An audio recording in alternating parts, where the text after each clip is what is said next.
मित्रों, आज हम दो महत्वपूर्ण मुद्दों पर प्रेस वार्ता करने के लिए यहाँ उपस्थित हैं। पहले हिस्से में हम आपको दिखाएंगे कि इस राज्य में सिस्टमैटिक तरीके से क्या चल रहा है, और दूसरा हिस्सा जो होगा वो आलमगीर आलम और उनके इंटरनेशनल कनेक्शन पे होगा। चलिए आपको पहले हिस्से क्यों ले चलते हैं। अभी तक आपने झारखंड में लव जिहाद सुना, लैंड जिहाद सुना, सलमान खुर्शीद की भतीजी से वोट जिहाद सुना। आज हम आपको पॉलिटिकल जिहाद क्या होता है झारखंड में वो दिखाने वाले हैं।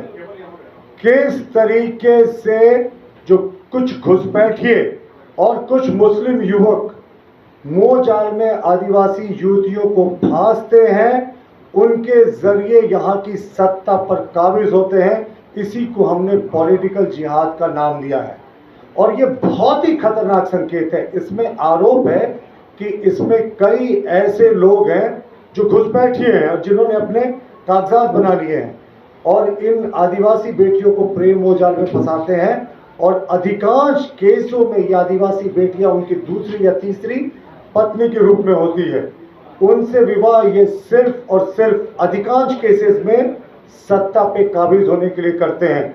जो ट्राइबल की सीटें होती हैं, वो पंचायत की सीटें हों, जिला परिषद की सीटें हों, या यहाँ तक कि पार्लियामेंट की सीट हो, वहां भी ये कोशिश कर चुके हैं। बहुत जगह सफलता मिली, बहुत जगह असफलता मिली। मित्रों, आपको ये जानकर आश्चर्य होगा कि ऐसे 206 केसेस के रिकॉर्ड हमारे पास हैं जिनमें मुस्लिम युवकों ने आदिवासी युवतियों के साथ उनको प्रयोग करके वोट जिहाद कराया है। आज 15-16 उदाहरण से हम आपको समझा रहे हैं कि किस तरीके से झारखंड में वोट जिहाद चल रहा है, और ये हेमंत सोरेन की सरकार में बढ़ गया है और सरकार पूरे तरीके से खामोश है। और इत्तेफाक देखिए, सबसे ज्यादा वोट जिहाद के मामले उसी जिले से आते हैं जहां से आलमगीर आलम मंत्री हैं, यानी पाकुड़ से। हम मर्यादा का पालन करते हैं, इसीलिए हम उन आदिवासी बेटियों के नाम का जिक्र नहीं करेंगे, सिर्फ उस इलाके का जिक्र करेंगे और उनके पतियों के नाम का जिक्र करेंगे जिनके नाम पर वो पॉलिटिकल जिहाद हुआ है। चलिए शुरुआत करते हैं पाकुड़ से। पाकुड़ में अगर आप देखिए तो पॉलिटिकल जिहाद की तो ये फैक्ट्री बन गया है बिल्कुल पाकुड़, और ये आलमगीर आलम साहब का उदय और पॉलिटिकल जिहाद लगातार होना, लगता है दोनों में कुछ समानता है। अगर आप देखें, एक मुखिया है पाकुड़ में, लालू शेख, उनकी पत्नी वहाँ जो आदिवासी पत्नी है वो प्रमुख हैं, मैं नाम नहीं लूँगा आदिवासी बेटियों का। दूसरे हैं खैयार शेख, उनकी पत्नी भी मुखिया हैं। महबूब आलम, उनकी पत्नी भी मुखिया की प्रत्याशी रह चुकी हैं। आज़ाद मियाँ, इनकी पत्नी भी मुखिया हैं। और मैं सारा आपको पाकुड़ जिले तक ही अभी तक सीमित रखा हूं। वकील मंसूरी, इनकी पत्नी मुखिया हैं। राजमहल में 2019 में उम्मेद अली अंसारी ने अपनी पत्नी को एक राष्ट्रीय दल से उम्मीदवार बना डाला था।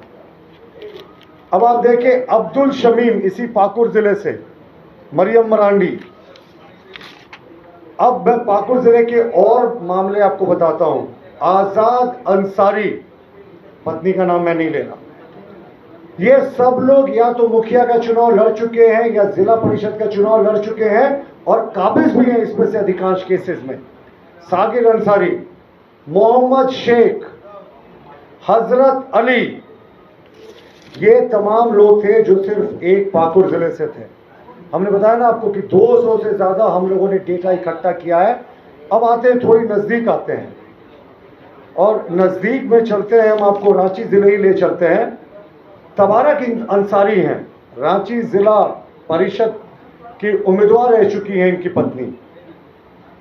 इकरामुल अंसारी हैं, इन्होंने तो आदिम जनजाति की एक बेटी से शादी की और बताया जाता है तीसरी पत्नी है, गुमला से, और मुखिया है। और रांची के ही मोइन अंसारी मुखिया पद की उम्मीदवार थी, इनकी पत्नी। और रब्बुल अंसारी, ज्यादा दूर नहीं जाना है, रांची जिले में ही है, इनकी पत्नी भी बड़े पद पर है।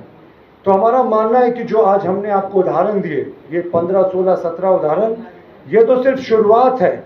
ऐसे 200 से ज़्यादा केसेस हैं जब एक मुसलमान समुदाय के लोगों ने दूसरी तीसरी शादियां, कुछ केसेस में सिंगल पत्नी भी हैं, अधिकांश केसेस में दूसरी तीसरी शादियां के रूप में इन आदिवासी बेटियों को प्रलोभन देकर फंसाया मोजाल में और उनके जरिए पॉलिटिकल जिहाद किया, यानी स्थानीय निकायों के चुनाव पर काबिज हुए।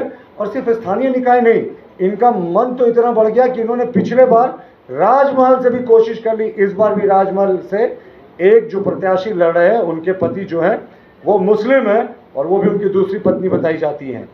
तो ये तमाम चीज़ें आपको साफ दिखा रहा है कि किस तरीके से झारखंड पॉलिटिकल जिहाद की फैक्ट्री बन गई है। भोले भाले आदिवासी बेटियों को, यहाँ तक कि आदिम जनजाति की बेटियों को फंसाया जाता है इन मुस्लिम युवकों के द्वारा प्रेम जाल में, और उसके बाद इनके जरिए ये स्थानीय निकायों के सत्ता पर काबिज होते हैं। तो लैंड जिहाद, लव जिहाद, वोट जिहाद के बाद अब ये पॉलिटिकल जिहाद था। हमने बताया ना कि 200 से ज़्यादा ऐसे उदाहरण इस पूरे प्रदेश में इस 4.5 वर्षों के दरमियान में जब से हेमंत सोरेन सरकार में थे। दूसरी बात मैं आपको बताता हूं कि जहांगीर आलम का नाम तो हमने सबने सुना, आलमगीर आलम के कॉन्टेक्स्ट में। जहांगीर आलम उनका नौकर था, ये हम सब जानते हैं। अब जहांगीर आलम द सेकंड, ये जहांगीर आलम द सेकंड के बारे में आज मैं आपको बताऊंगा।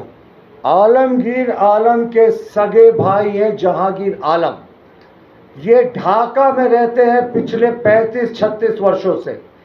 अरबपति बताए जाते हैं, उनकी राइस की मिलें हैं, दवा की कंपनीज हैं, बहुत बड़े इंडस्ट्रीज बताए जाते हैं जहांगीर आलम। और कोई चचेरे ममेरे भाई नहीं, सगे भाई आलमगीर आलम का। और 1990 के दशक में जब आलमगीर आलम साहब का राजनीतिक उदय होना शुरू हुआ तो ये परमानेंटली लगता है बांग्लादेश शिफ्ट कर गए। तो इनका राजनीतिक उदय और इनके भाई जहांगीर आलम का बांग्लादेश शिफ्ट होना और देखते देखते जीरो से हीरो बन जाना, एक बड़ा इंडस्ट्रीज बन जाना, कहीं यहाँ भी तो घालमेल नहीं है। हम ईडी से मांग करते हैं कि जो वो इंडस्ट्रीज बन गए 25-30 वर्ष में, देखते देखते अरबपति बन गए, करोड़पति भी नहीं, इस पूरे मामले में कहीं आलमगीर आलम का पैसा तो नहीं लगा। इसकी भी गहनता से जांच होनी चाहिए। जहांगीर आलम नौकर की तो जांच चल रही है, पर जहांगीर आलम भ्राताश्री की भी जांच होनी चाहिए, तभी दूध का दूध और पानी का पानी होगा। बांग्लादेश शिफ्ट कर गए साहब, ढाका के पास बड़े इंडस्ट्रियलिस्ट हैं और इनका उदय और उनका पैसे का उदय एक साथ होता है। दूसरी बात, आलमगीर आलम अभी तक इस्तीफा नहीं दे रहे। देखिए ये झारखंड है, यहाँ केजरीवाल मॉडल नहीं चलने वाला। आलमगीर आलम साहब, आप भ्रष्टाचार के मामले में जेल गए हैं, प्रथम दृष्टया कोर्ट ने भी आपको रिमांड दिया है, आपके ऊपर लगे आरोपों को सही माना। और ईडी ने अपने रिमांड पिटीशन में कहा कि जहांगीर आलम ने साइंड स्टेटमेंट में ऑन कैमरा कहा है कि ये पैसा संजीव लाल के कहने पर जहांगीर आलम का कलेक्टेड पैसा था, 1.5% कमीशन जो मिलता था उसके घर में रखा गया। जहांगीर आलम जो नौकर था उसके घर में दस्तावेज बरामद हुए, मंत्री का लेटर हेड बरामद हुआ जो उसका संजीव लाल से नेक्सस साबित करता है, और संजीव लाल किसी को रोकती है रिमांड पिटीशन में कि ये जहांगीर आलम का पैसा था। तो 2+2 सीधा 4 होता जा रहा है।